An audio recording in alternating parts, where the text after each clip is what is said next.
Ngayong gabi sa The Veronica Chronicles.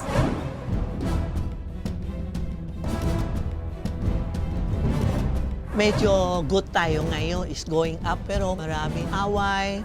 Naniniwala ka ba sa swerte o malas? Sa buong mundo, kung ano yung West, ano na yan, mag-focus na sila. So this year, West So, oo, malamang. Oo. Nandiyan ang Pangulong Pinoy. Ang katanungan lamang is kung wala silang malakas na kandidato, maaaring humina ang kanilang koalisyon. Isa ka ba sa mga gustong malaman kung ano ang buenas ngayong taon? Mga something green, something black. If you wear your good color, talaga nananalo ka po. Kung hindi man sumipang iyong kapalaran noong 2014 dala ng Year of the Horse, ngayong 2015 ayon sa Chinese calendar, ano ang naghihintay sa atin at sa bansa sa pagpasok ng Year of the Wooden Sheep? Magandang gabi. Ako po si Veronica Baluit Jimenez. Ito ang pinalawak na pagbabantay at pagpusisi sa mga usapin at issue ng bayan ng The Veronica Chronicles.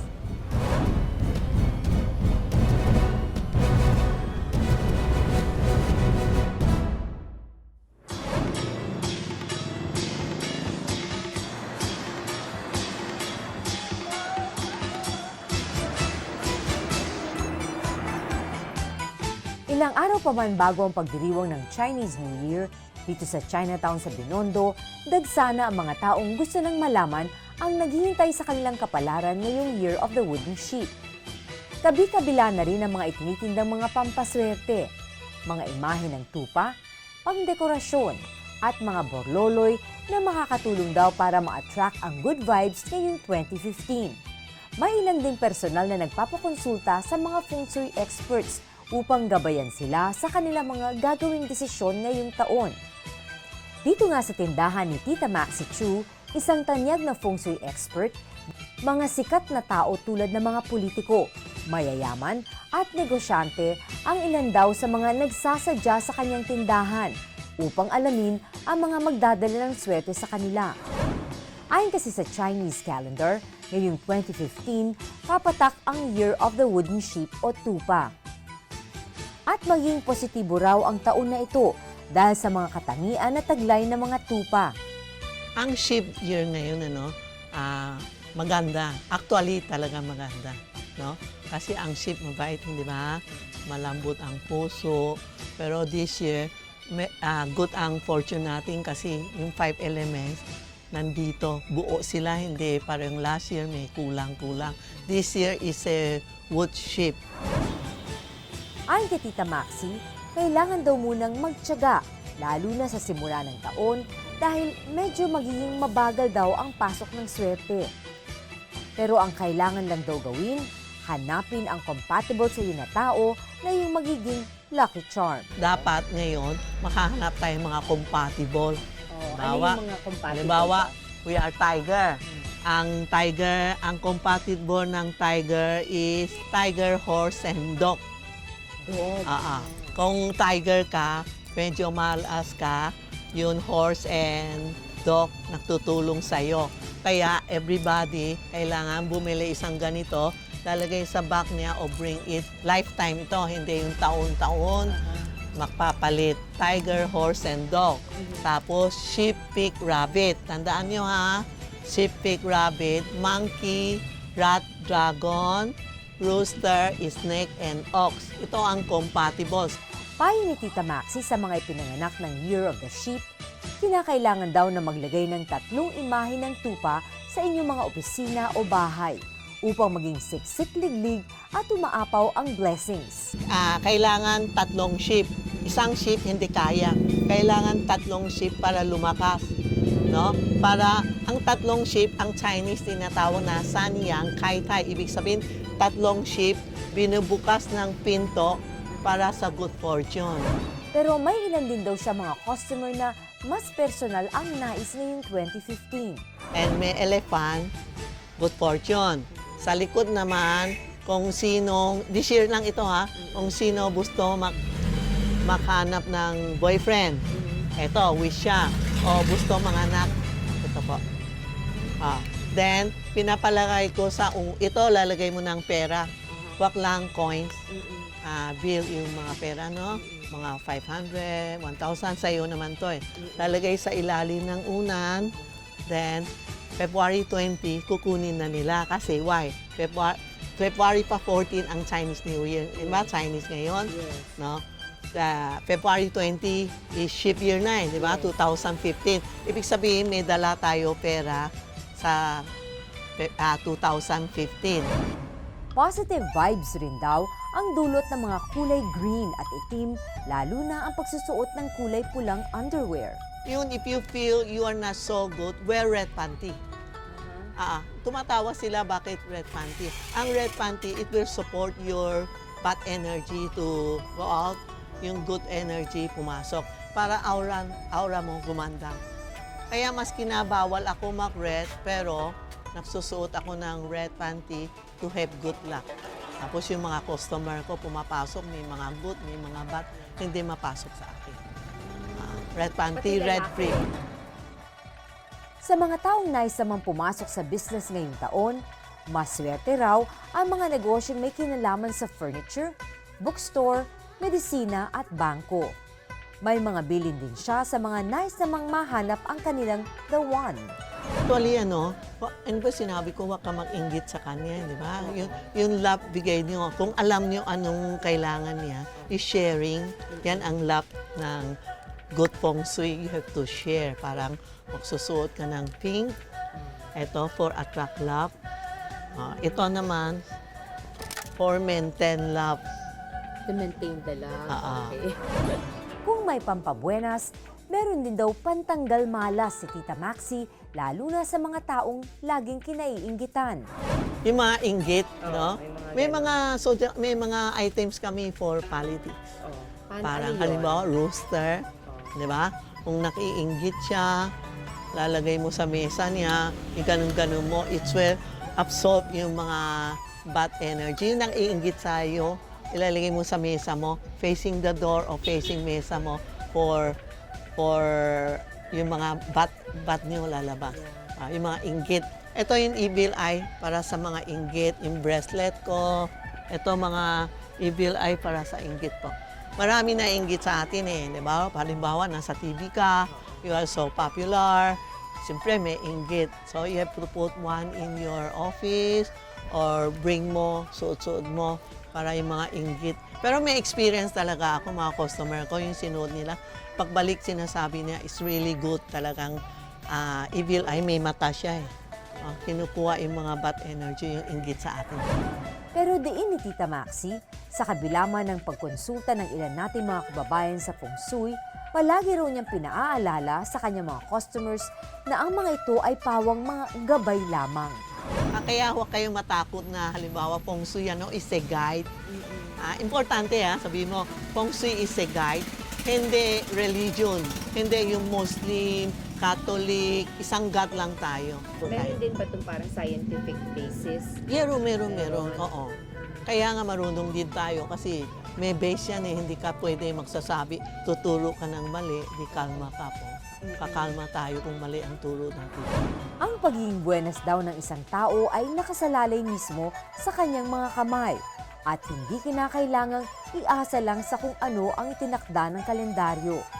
In terms of career nila, hard work talaga importante, di ba? Maski na wala tayong pera, ang daming sinasabi, think positive. Kasi marami sinasabi, ay naku, pera ko lumalabas, bakit hindi pumapasok? Think positive, bukas may dating.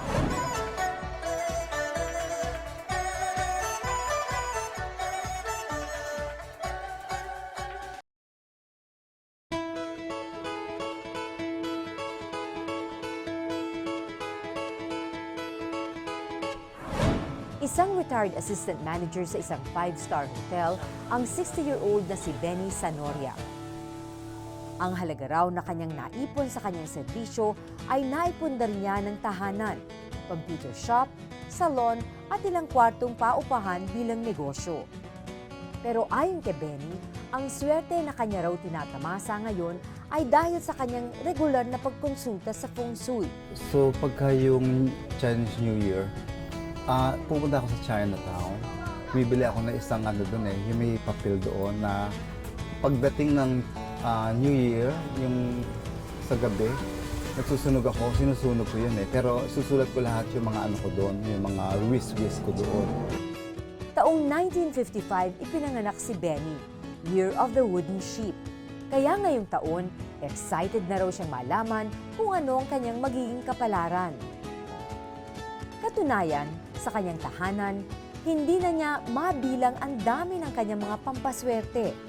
Mula sa kanyang salon na may figurine na pusa na tila nag-aaya raw ng customer, sala, hagdan, kusina, at maging hanggang sa kanyang kwarto.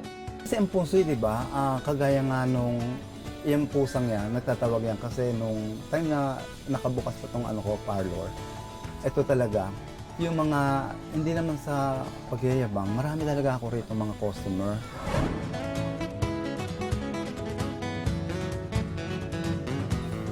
Good afternoon. Welcome sa bahay ko. Siguro makikita niyo dito sa bahay ko may mga punso-punsoy, di ba?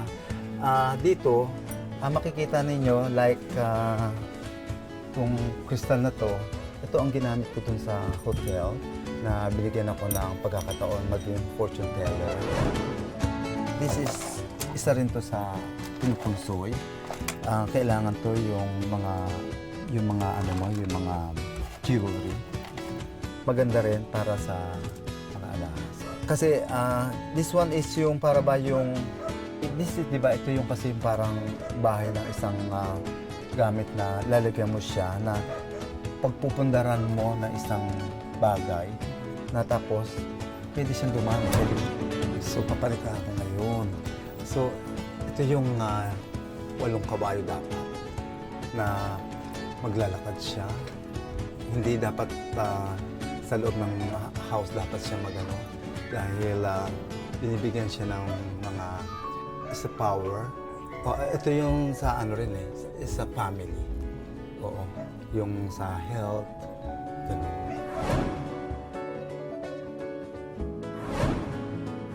Nasa garden tayo ngayon. Tinan mo, naglagay ako ng mga crystal dyan, frag, yan. Palaka, nagbibigay din siya ng swerte. Di ba nilalagyan natin siya ng money rito para pasok ng pasok yung sa akin. Pero sa kabila man ng kanyang paniniwala sa feng shui, hindi pa rin daw nakakalimutan ni Benny na magpasalamat sa Panginoon na kanya pa rin pinaniniwala ang nagbibigay sa kanya ng mga biyaya. Siya ang bantay ko dito sa bahay. Siya ang nagbibigay din ng lakas sa akin. Pag may problema ako, sa kanya ako lumalapit. Ayon kay Master Hans Kua, isa ring feng shui expert, maaring magiging swerte ang taon na ito, subalit hindi para sa lahat ng mga signs. May ilan daw dapat gawin at iwasan upang swertehin ngayong taong 2015. So we go for 12 animal zodiac. The first animal zodiac is the Year of the Rat. Year of the Rat is ating President Pinoy is a Year of the Rat, no? From last year, ang mga Year of the Rat is the direct conflict for the 2014 horse, no? This year, ang Year of the Rat, isa siya sa mga auspicious sign for 2015. Dito naglay ang wealth multiplying or wealth star for 2015. Para sa president natin na may wealth star 2015, this will bring in a lot of business expansion, business opportunities, or money luck for the Philippines, no? Opportunity and money career and wealth star brings in very good money luck for the Year of the Ox. Year of the Ox is the direct conflict or pinaka-enemy siya ng Year of the Sheep. Not a good year for the Year of the Ox. This is a year for the Year of the Ox to lie low at huwag masyado maging aggressive sa kanilang career for 2015. For the Year of the Tiger, this is a very good year, career success, personal happiness, with a support from Heavenly God or wealth from the Heavenly Star. This star na to will mean yung mga may bibigay sa mga accomplishment, may mga success sa life. For the Year of the Rabbit, Nobleman Star, support and help you toward success, no? As the sheep, as one of your allies, this brings in indirect spirit, shielding you and helping you overcome challenges, no? For the wealth luck of the rabbit, a prosperous year, improvement in money bank saving, salary increase, hitting quota or bonuses for the year of 2015. For the Year of the Dog, you use your public relationship skills to attract in helpful friends. build these helpful friends, this will lead you to success, no? You have a strong fame and recognition luck for the year of the dog. For the year of the dragon, this is a powerful luck star, favorable star likes in your chart, no? Continuous growth in career, fame and recognition, a prosperous year for you, no? For the year of the dragon, you need to do more good deeds, sharing your blessings, going to church will enhance luck for the year of the dragon. Year of the snake. Year of the snake, ready for action, rich with opportunity, career prospects. Ang advice ko sa mga year of the snake this year is to focus on one thing at a time, no? Wisdom and career luck is very strong. Taking exam, getting insurance, or long-term investment is highly recommended for the year of the snake. Ang mga year of the horse is the best friend of the year of the sheep, no? So this will bring in collaboration, partnership, business and career luck, no? Maraming gustong makipag-business partnership sa mga year of the horse. Wealth luck ng mga sheep this year is moderate, save money, and extra effort is needed para sa mga wealth ninyo. For the career of the sheep, avoid conflict with your boss. The relationship of the sheep, not a good year. For the single, you need to have extra effort in finding your right partner. Para sa mga year of the monkey na may planong magtrabaho abroad, this is a very lucky year for you to travel or to work abroad dahil may mga traveling luck para sa mga year of the monkey. Luck for the year of the rooster is very gloomy, not a good year. Numerous misfortune star lies in your chart. You have the 5 yellow misfortune stars seated in your chart. You have also the disaster or calamity star. You also have the tree killing star. Mga problem with the year of the rooster this year, they might have problem with lawsuits, loss of money, unexpected problem. Ang advice ko sa mga year of the rooster is to enhance it by prayers, being more positive, hardworking, at tayo pa rin ang gagawa ng ating success dito para sa mga year of the rooster. For the year of the boar, you have a strong business partnership luck because boar and sheep is known as allies, no? So maraming gustong makipagkaibigan sa'yo, maraming gustong makipag-partnership sa'yo. So you need to socialize more in order for you to find more opportunities, no? Lagi nating tandaan na ang maaring swerte sa iba ay di pwedeng swerte rin sa atin. Ang ating kapalaran ay magkakaiba, pero kung ating gugustuhin ang blessing, maaari namang ipamahagi.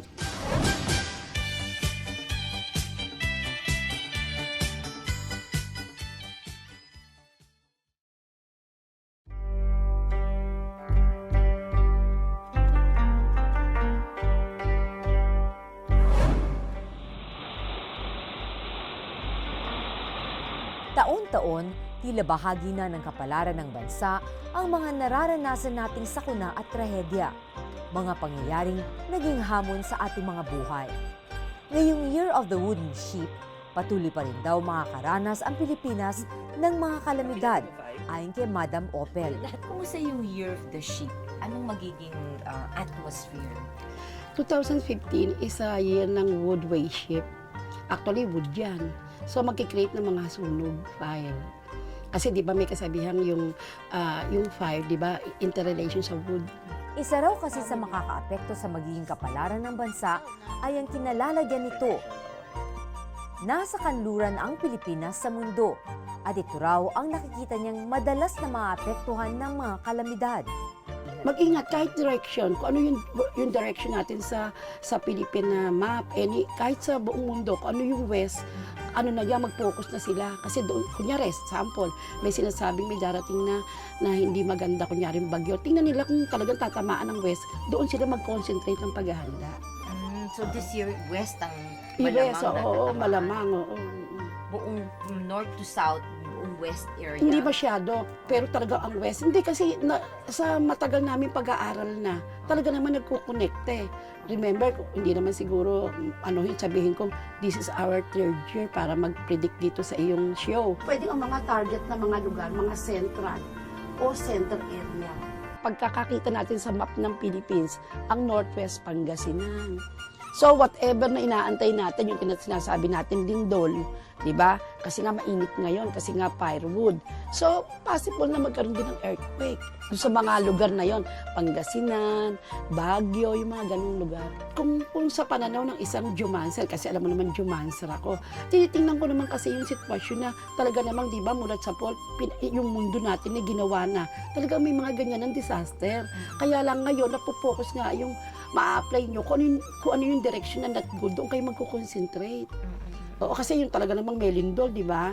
Pero kung dapat itama natin doon sa tamang direction para makapag-focus. Dapat din daw nating bantayan ang ilang mga eskandalo sa ekonomiya at sa ating politika. Marami raw siyang nakikitang mga away at demandahan na maaaring maganap.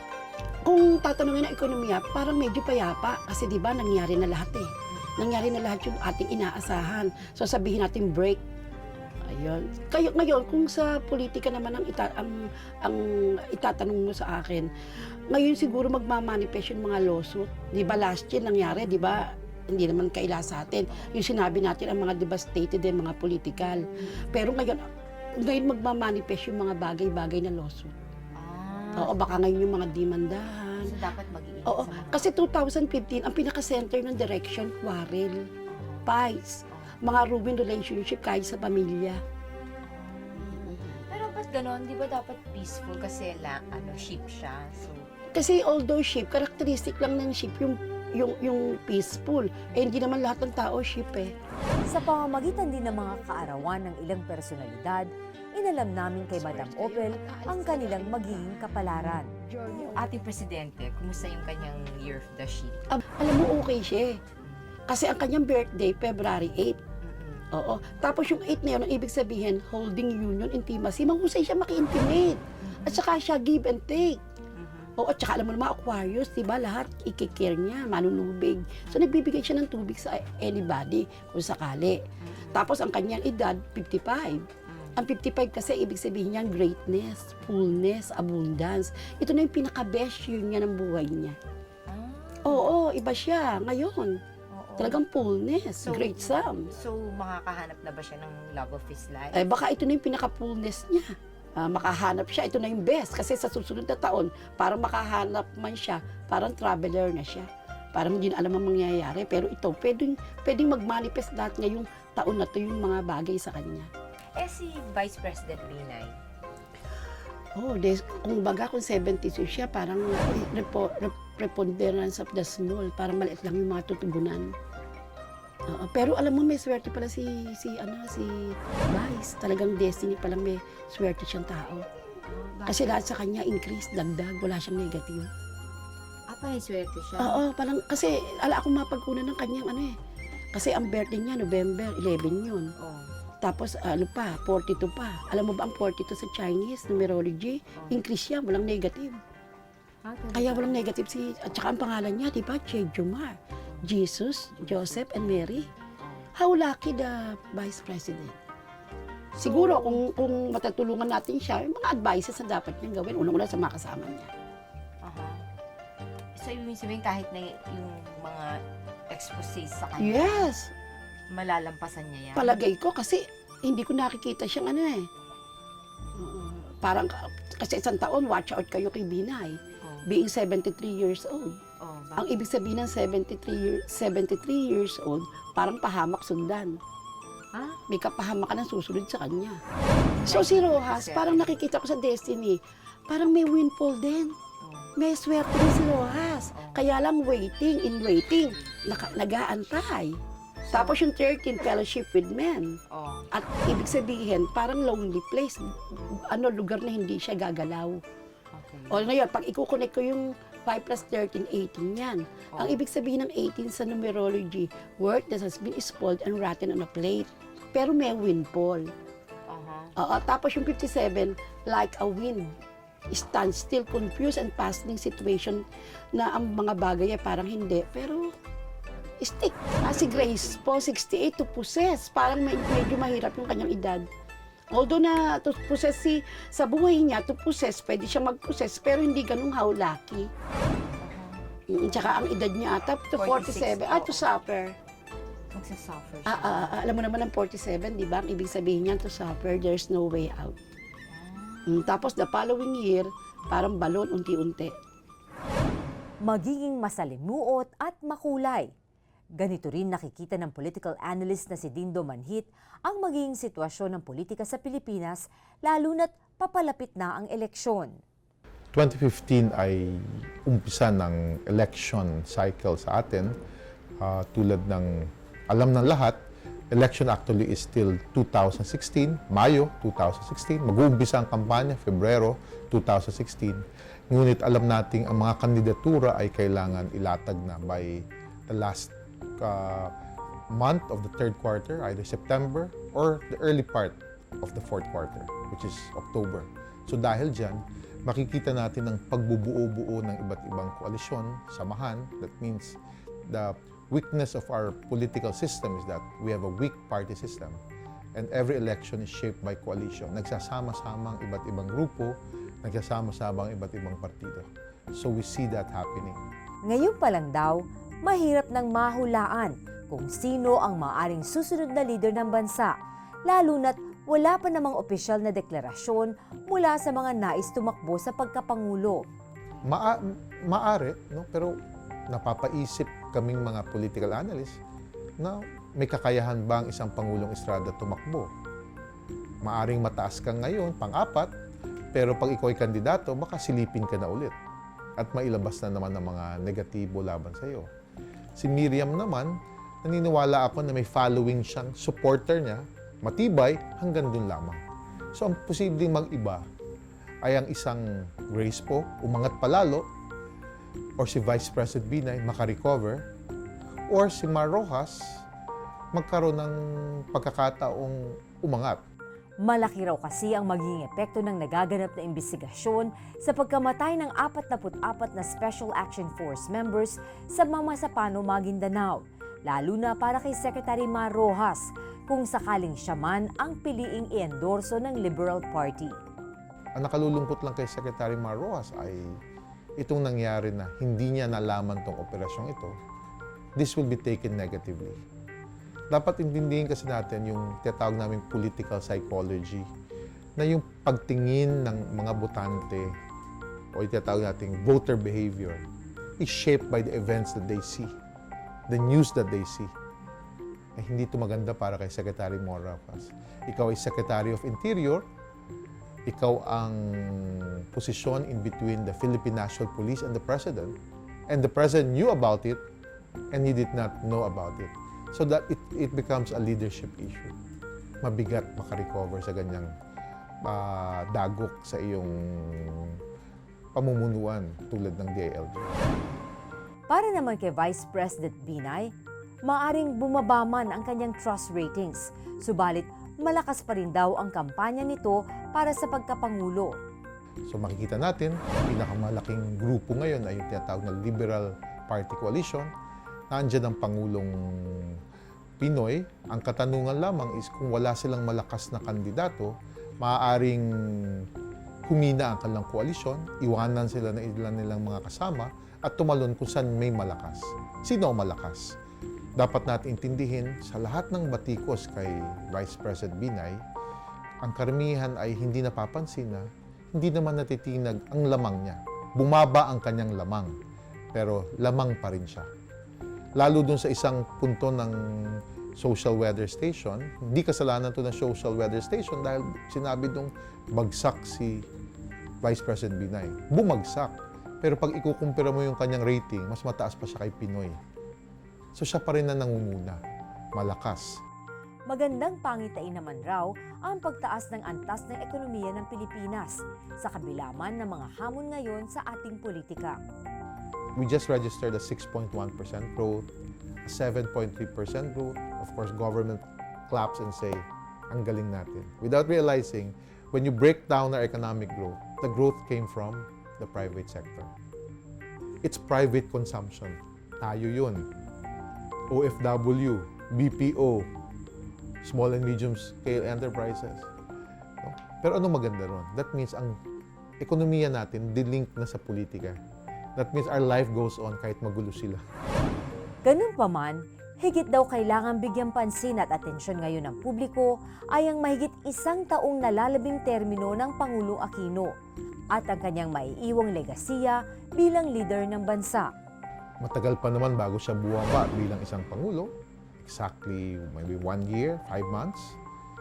Make people accountable. That means kung si Purisima may involvement, huwag niyo itago. If it's really up to the level of Napeñas only, make him responsible and accountable. But, ang hindi matanggap yata ng tao ay may isang encounter na may namatay na 44 law enforcement agency. Hindi natin pinapanagot ang MILF at tuloy ang peace process. Ang tanong-tanong ng lahat ay, ano ba nakuha natin sa peace process? Parang wala, except nakipag-usap sila sa atin. Kasi according pa rin to what they want. Eh di ba tayo ang Republika ng Pilipinas? We are the state. Kami mga political scientists, ang paniniwala namin ay the sovereign will of the people resides in the state, not the secessionist movement. Pag hindi harapin ng Pangulo yun, mahihirapan siya makarecover.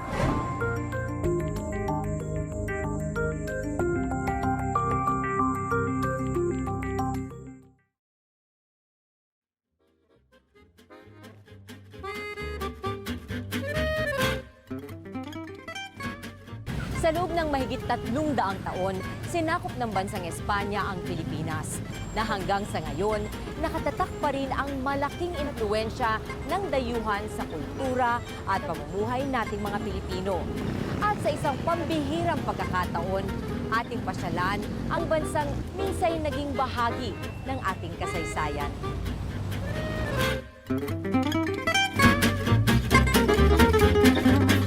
Kabilang ako sa 15 Pilipinong miyembro ng media at travel agents na inimbitahan ng Trafalgar na dalhin sa Espanya para sa 7 araw na familiarization tour.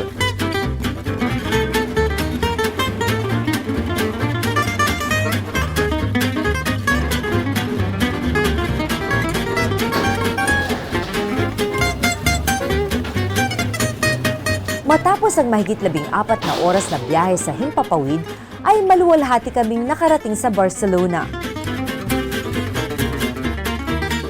Narito kami ngayon sa Barcelona, Spain. Mahigit 50 milyong turista ang natutungo dito bawat taon. Ayon sa Trafalgar, ang mararanasan namin dito ay talagang kakaiba.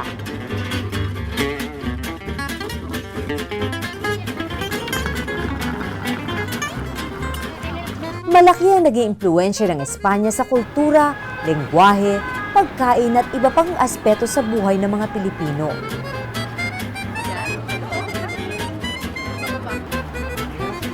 Dito sa Barcelona, kitang-kita sa mga simbahan at iba pang struktura ang pagkakahalintulad ng mga simbahan, kabahayan at gusali sa Pilipinas. Dito rin matatagpuan ang nakamamanghang Temple de la Sagrada Familia, ang pinakapamosong gawa ng architectural genius na si Antoni Gaudí.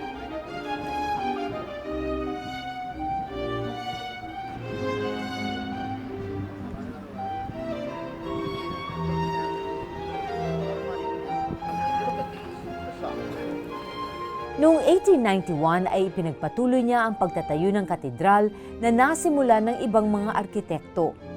Maraming pagbabagong ginawa si Gaudí sa simbahan sa kanyang pagnanais na maihayag ang kanyang artistic technique. Bagamat malaki ang Gothic influence sa disenyo ng simbahan, nagawa ni Gaudí na lagyan ng stabilidad at pagkakatugma-tugma ang kanyang gawa. Dahil sa kakaiba ang kanyang estilo, maraming konserbatibo ang hindi nagustuhan ng kanyang gawa. Very eccentric and very crazy. This was the mainly opinion. Well, it's also easy to understand because at those times, 1870s, 1880s, people was not traveling that much. People was not prepared to understand something different to what we had before. No television, no internet, no nothing. And whoever did something different, not Gaudí only, but in this case, Gaudí especially, was considered a crazy project, a crazy idea. So in this case, a crazy architect. But today, we realize that he wasn't crazy at all, absolutely not. He was hardly understood in his lifetime, And well, we are very proud of having so many crazy projects of Gaudi in the city. Hindi na natapos ni Gaudi ang kanyang trabaho dito dahil nasagasaan siya ng isang tram noong 1926 na ikinamatay nito. Magpahanggang ngayon ay patuloy pa rin ang konstruksyon sa simbahan. Sinasabi nilang nakuha ni Gaudi ang kanyang inspirasyon sa paggawa ng Sagrada Familia mula sa mabatong bundok ng Montserrat. Ito ay nakapagitna sa Pyrenees Mountains at ng Mediterranean. Dahil parang lagari ang hugis ng mga bato sa mga bundok dito, tinawag itong Montserrat na ang ibig sabihin ay serrated mountain. Inakyat namin ang monasteryo ng mga Benedictine monks sa tuktok ng bundok kung saan nakatayo ang grandiosong Basilica of Our Lady of Montserrat. Mapalad kami at idinaang kami sa isang side entrance ng aming travel director na si Javier Galvez para makalapit sa imahen ng Black Madonna. Habang nasa pila ka ay mapapamangha ka sa napakagandang detalye ng iskultura na gawa sa marmol sa mga dingding ng simbahan. Kamangha-mangha rin ang pagkakagawa ng mataas na bubungan ng simbahan. Nagkaroon kami ng pagkakataong bumili ng mga souvenirs sa baba ng basilika. May mga tindahan din na nagbebenta ng iba't ibang uri ng keso at mga lokal na produkto. These sheep cheese. How long? 3 months. No problem for travel. De vaca.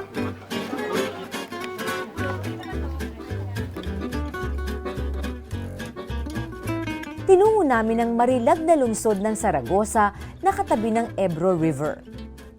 Ang Saragossa ay nakapaloob sa lumang kaharian ng Aragon. Dito daw sa lugar na ito nangangaral ang isa sa 12 apostoles ni Hesukristo na si Saint James the Greater. Ayon sa kwento, noong mga panahong yon ay nawawalan na ng pag-asa si Saint James dahil kakaunti lamang ang kanyang nakukuhang converts. Subalit isang araw ay nagpakita daw sa kanya ang mahal na birhen na nakatayo sa isang pillar at pinapaligiran ng mga anghel. Sinabi niya kay St. James na huwag mawalan ng pag-asa dahil kalaunan ay dadami na ang mga converts at ang pananalig ng mga ito ay magiging kasing tatag ng kolumna na kanyang kinatatayuan. Iniwan niya kay St. James ang pillar na kanyang kinatatayuan bilang isang simbolo ng kanyang aparisyon at isang imahen niya na gawa sa kahoy.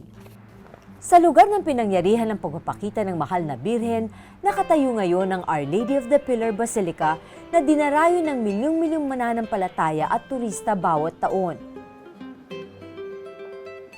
Inabot ng halos 200 taon ang pagtatayo nitong marilag na simbahan. Noong 1908, ang mga ambassador ng iba't ibang Spanish-American countries ay nag-alay ng kanilang bandila sa paanan ng mahal na birhen. Kabilang din ang bandila ng Pilipinas sa mga nakadisplay dito ngayon matapos itong ialay ng mga Pilipinong pilgrims. 2 beses bumisita rito si St. Pope John Paul II at tinawag niya ang Our Lady of the Pillar bilang Mother of all Spanishness. Nagtungo kami sa isang restaurant sa San Sebastian na paboritong puntahan ng mga taga rito para mananghalian. Ipinagmamalaki dito ang tinatawag nilang pinchos o iba't ibang uri ng toppings sa tinapay. Matutuwa ka sa dami ng mapagpipilian at sa kakaibang sarap ng mga sangkap nito. Itinetero sa pinchos ang chacole, isang uri ng Spanish white wine na may estilo ng pagbuhos sa baso bago ibigay sa customer. This is Chacoli. When you order, he will do the same for you. Chacoli, cheers! Ang pista ng San Fermin sa Pamplona ang pinakaaabangan tuwing buwan ng Hulyo. Nagdadagsaan ng mga tao dito para lumahok, manood o makisaya sa taunang Running of the Bulls. Ipinagdiriwang ito ng 9 na araw. Ang siste, Pagalingan ng mga mozo sa pag-ilag sa mga toro sa pinakahuling sandali bago sila masungay ng mga ito. Sa kahabaan ng kalsada kung saan isinasagawa ang bull run ay may mga tindahang nagbebenta ng sari-saring souvenirs at pagkain. Pinasok ko ang isang nagbebenta ng iba't ibang uri ng hamon at sausages. Reasonable ang presyo nila, kung kaya't bumili ako para maiuwi sa Pilipinas. It's coming out in Channel 4 in Manila. La tele! La tele!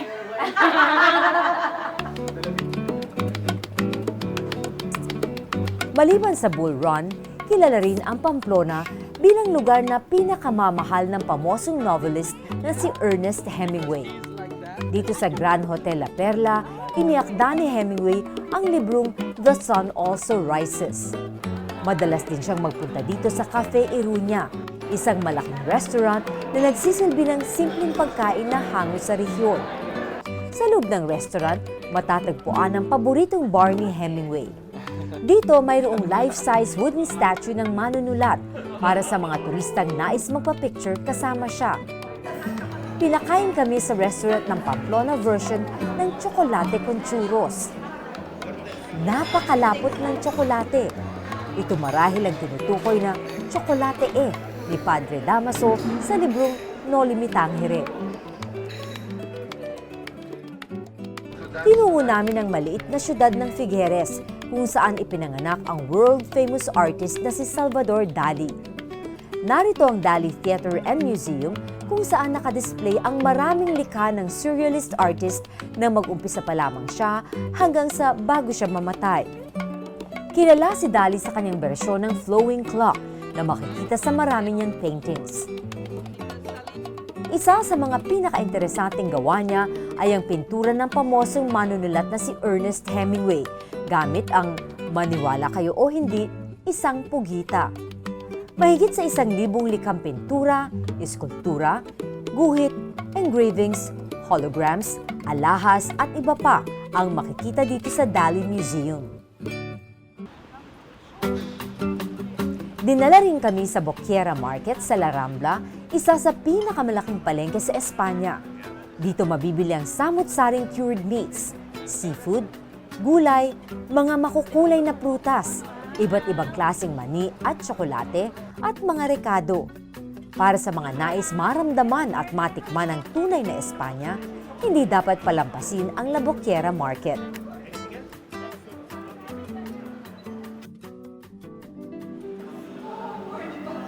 Nakilala namin ang ilang Pilipino na matagal nang nagtatrabaho sa Espanya.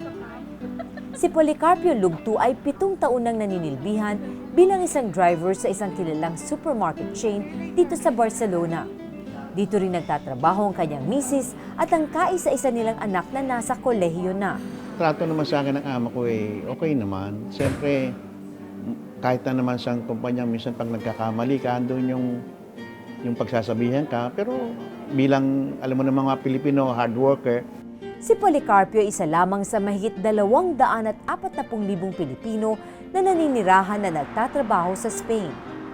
Ayon kay Policarpio, bagamat nahaharap sa financial crisis ang Espanya ngayon, maganda naman daw ang benepisyong ibinibigay sa kanila ng kanilang kumpanya. Sulit sa benefits. So, sa kanila meron silang tinatawag na paga, which is extra pay, na 14, kasi sa atin, 13-month pay. Sa kanila, 14-month pay. So yung additional na 2 months na yon, nare-receive nila tuwing month ng June at ng December. Besides doon, ang pagkakaalam ko, pag 3 months pregnant ka na, automatic na kailangan mag-maternity leave. And then I don't know, pag nakapanganak ka na, 3 months o 6 months after na nakapanganak ka na, bago ka bumalik sa kumpanya. Nakuha na daw nilang mag-asawa ang kanilang Spanish citizenship. Pero sa kabila nito, nasa puso pa rin nila ang bansang kanilang kinagisnan. Inaasam-asam nilang mag-asawa na balang araw ay makabalik sa Pilipinas at dito na mamalagi. Napakasarap manirahan sa bukod at sa Pilipinas. Siyempre, doon ka sinilang, doon ka lumaki, doon ka nakaisip. Siyempre, ano lang naman sa Pilipinas pa rin ang Sabi ko nga kung ako'y kaya ako may insurance Sabi ko pag yung insurance ko pag ako'y kunwari binuwian ako dito na hindi naman pahinulot ng Panginoon na ibalik ang aking sa Pilipinas. Gusto ko dong may libing sa Pilipinas. 11 taon nang nagtatrabaho bilang waiter sa restaurant na ito si Jury Eliorin Domingo na tubong Pangasinan. Mapalad daw siya na sa kabila ng krisis sa Espanya ay maganda pa rin ang kita ng restaurant na kanyang pinagtatrabahuhan. Katulad ng mga iba, nagsasarahan na ngayon dahil krisis. Pero dito, itong restauranting ito, natitrabaho na sa awa ng Diyos, wala pa na, maganda naman. Parang walang krisis dahil lagi kaming may tao. Sa kabila ng Spanish citizen na siya at ang kanyang misis, pangarap pa din nila sa Pilipinas magretiro. Baka sakaling tumama sa loto mag for good na. Uuwi ka na lang. Oo, mag-uwi lang ako dahil hindi rin naman panghabang buhay na nandito tayo Kailangan din... Gusto mo na rin mag-retire doon? Oo, gusto mong magpahinga, parang gano'n. May mga naipon na rin konti, kaso nga lang siyempre gusto ko pang dagdagan, parang gano'n. Para mas sure, mas siguro, mas safe. Dahil ang Espanya ay malaking bahagi ng kasaysayan ng Pilipinas, hindi maiiwasan ang pagbubuklod ng kultura at identidad ng dalawang bansa. Kung kaya't ayon kay Spanish Ambassador to the Philippines, Luis Calvo, mahalagang bumisita ang mga Pilipino sa Espanya. If you go to Spain, probably you will find things that will make you understand much better your own identity, the way you are, the way you feel, and the way you think. So I think it's important, or it might be very convenient for you to see how we are in Spain and to compare to the way you are and to draw conclusions. And those would be very surprising for many Filipinos if they do not know Spain. Ayon naman kay Trafalgar Asia President Nicholas Lim, mahalagang aspeto ng paglalakbay ang pagiging hassle-free ng pagbiyahe. Ito anyang expertise ng Trafalgar, isa sa mga world experts sa guided holidays. When you join a Trafalgar, cut the queues. Don't have to worry about wasting time. Don't have to worry about getting lost. Everything is being done for you, and you just have a good time. Sa aming huling gabi sa Espanya ay naghapunan kami sa isang restaurant sa isang fishing village sa Barcelona. Pinagpiestahan namin ang seafood paella, iba't ibang appetizers, salad at isda. Nagsayawan ang aming grupo nang marinig namin ang ilang pamilyar na Spanish songs.